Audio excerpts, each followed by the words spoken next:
Welcome to a present from the past. The show for all your paranormal needs. Hello and welcome to another episode of A Present from the Past. In today's episode, we're going to be diving into finding out more information about your host, me. I get some people that ask, how I got into paranormal and, what is my drive to, you know, do the things that we do as paranormal investigators and such. And, where did it all start? Where did it come from? And, you know, then right after that, the next question normally, what have you experienced? What have you seen? What have you done? Blah, blah, blah. Have you been to this place? Have you been to that place? Have you been to this place? I would love to say that I've been everywhere, but I have not. Even though I have been a paranormal investigator for about 11 years, most of my experience has been at personal homes of people that have wondered if they have something going on. Not too much at going to experience the bigger places that, you see on TV all the time or, everybody's going to. The group I was with was more focused on helping the everyday people at their homes feel comfortable in their homes when they suspect they have something going on. That being said, let's dive in to my history. Well, heck, I'll just go back to the beginning. I was born on Carlswell Air Force Base here in Fort Worth, Texas. It's for everybody that wasn't born, everybody born after 2000, that would be the Joint Reserve Base here in Fort Worth. Anybody new to the area, that's the Joint Reserve Base. But before, I think it was I want to say late 90s is when it changed over. It might have been mid 90s. It changed over from Carswell Air Force Base to the Joint Reserve Base. Anyway, the hospital I was born at is actually now a women's prison. And so some people ask me, where are you born? Women's prison. Not a lie. It's what it is now. And actually, one of the famous cellmates there is, I think her last name is Van Houten. She was one of the Manson family, and she's actually kept there at that prison. So anyway, obviously born on the Air Force Base. My father was in the Air Force, so we kind of traveled around. When I was 6 weeks old, I actually got a passport, and we went to Germany. Lived in Germany for about 4 years. I don't remember much of it. Everybody's always like, "Oh, that must have been so great." Blah blah blah. Dude, I was 6 weeks to 4 years old. I don't remember a bit of it. Lived in Georgia for a little bit, and then we moved to New Mexico, and then we moved back to Fort Worth, actually in the same house that we used to live in before we moved to Germany. Apparently, my dad held on to it and just rented it out.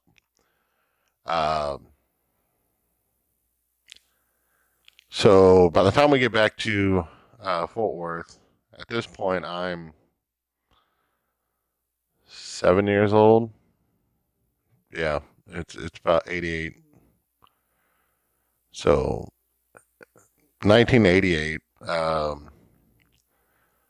one of my cousin's girlfriends or wife, I think it was his wife, passed away. And my sister was a little bit closer to certain cousins than I was or my brother was. So she was I guess, curious and went and got a Ouija board. And this is where the whole shebang begins. And this is where the whole shebang bang. And this is where the whole thing starts. So my sister got the Ouija board and decided to try and contact said cousin's wife. And there were certain key elements that led her to believe that she was talking to our cousin's wife that had passed away. One of the things is my sister had a little dog, Fluffy, and the cousin's wife used to chase Fluffy around the room. And whenever my sister got on the Ouija board, Fluffy would start running around the room in circles and would try and, just acting just like she did when this cousin's wife was chasing her. And then after, once or twice using it, things started to change. They say when you use a Ouija board, you can kind of feel like the planchette getting tugged between two entities, and you kind of pick up on a struggle. Well, that stuff started to happen, and then Fluffy was no longer running around the room. Fluffy was hiding under tables, under chairs, growling and not very friendly. So Dorothy started asking questions about who's this, why are you here, and all sorts of questions, and getting interesting responses. And some of the responses were talking about hurting us or taking our souls or whatever. And sometimes she started asking more and more questions that this entity didn't want to answer. And at one point, she was on the board, and the candles in the room, of course, Ouija board, you got to do it by candles in the room. The little light was flickering and then just shot up about 4 or 5 inches high, and the board went flying across the room.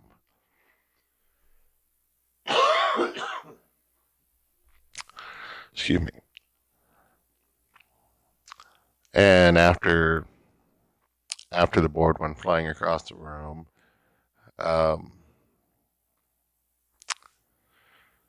we decided that that was one of the things that happened. Other things that started to happen is we had lights that would flicker and on and off. And at the time, my sister was 14, 15 years old, supposed to be watching me and my brother. My brother was 10. I was 7. Both my parents were at work, so we're sitting there seeing all this stuff happen throughout the house. And so I had a little Casio keyboard with a button next to it that said sampling. You'd hit that button and it would record for about 30 seconds. And the first time I did it, I pushed that little button and, the little microphone over here in the corner, and I just tapped on the microphone, just like, and stopped and just let it go to finish out the 30 seconds of recording. At the end of it, I played it back, and it's got like this low growl sound to it, just almost like a more guttural than that. But so I'm just telling everybody, hey, be quiet, come here. So we go around, make sure everything's turned off in the house that could be making noises or anything, and I have everybody gathered around me, and my sister's boyfriend is sitting right next to me. His name is Neil. So we do it again. And, I hit the sampling button, tap on the microphone 3 or 4 times, and let it finish recording. Play it back. And as soon as the growling or the tapping sound stops, you hear the growling sound again. And then it says, plain as day, F you Neil. The whole word. And so yeah, I kind of tossed the keyboard down and took off running. Stayed outside until my parents got home. I was pretty freaked out by the whole incident. Later on, a couple of days later, after my parents had gone to work, us being kids, late 80s, we decided we were going to take care of this. We get a hold of an old cast iron grill, and the lid we has the little vent holes for the letting the air out and whatnot, and we clogged the holes with like whatever we could find, and poured gasoline into this lid. We turned it upside down, poured gasoline into it, and we threw the Ouija board in there, and we let it soak for a few minutes, and then we set it on fire. That Ouija board did not burn. The sticker on top burnt. It burnt around a picture of like there was a moon and a lady on this one. So it burned around those two pictures, but the board itself was still solid. I mean, it was still like a solid board. So we refilled the lid with gasoline. We let it soak even longer, and just put the board and those two pictures in there and let it soak. And about 10-15 minutes later, we set it on fire again, and we let it just burn, keep burning. That board came out and was still solid, just like it was after the first burning, and those two pictures weren't touched. We never figured out what the significance of those two pictures were, but we ended up throwing it in a trash bag and removing it from the premises. Now, you would think, and it's one of the reasons why I tell people don't use Ouija boards, especially if you have no clue about them or how to even begin to work them properly. You would think after destroying it and getting rid of it, and okay, this is not for the people that know how to handle Ouija boards. This is for the people that are curious about Ouija boards and not sure if they should or not. You would think after destroying the Ouija board and throwing it away, all your problems would magically go away. That's not what happens. We still had issues in the house. We had a friend. I really do not know how much this person knew, how much this person actually practiced what he preached, but he supposedly came in and said that he found a portal open in our house and sealed it shut, and it wasn't going to bother us anymore, and all this other stuff. Well, shortly after that, we moved. We moved from that part of Fort Worth to a suburb in North Fort Worth.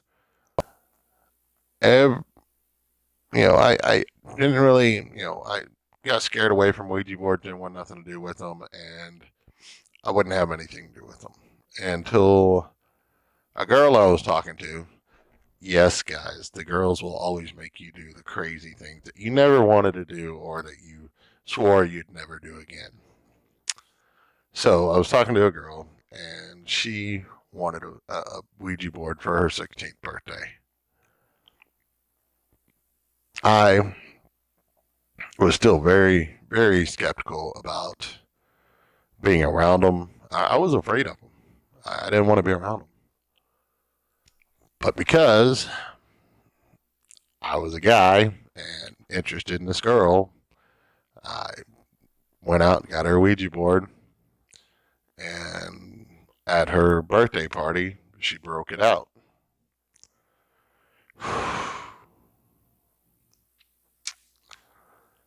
So she starts asking all sorts of questions, and the Ouija board is sitting there telling her, I'm a guardian angel here for you, blah, blah, blah, spelling out her name and everything.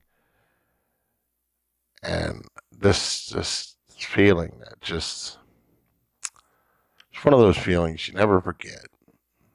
It's like stuck in your memory, and you know how it just makes you feel uneasy. Anybody that's actually had this experience or an experience that you still get creeped out from, like say you're afraid of heights and you don't see it, but you suddenly your body tells you you're up high, or that anticipation and kind of just your body having a better sense of awareness of you than yourself having. That starts creeping up on me, and I'm like, something's just not right here. Something does not feel right. And I had to know. So I put my hands on the planchette and I asked, are you lying? And it moves quickly up to yes.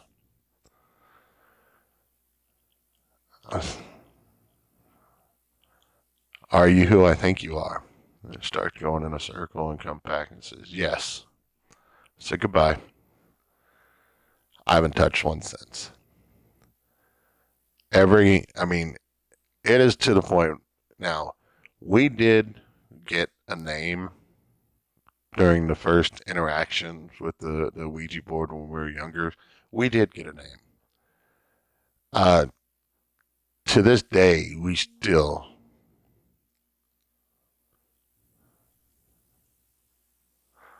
to this day, we still do not like saying that name. We will not use it.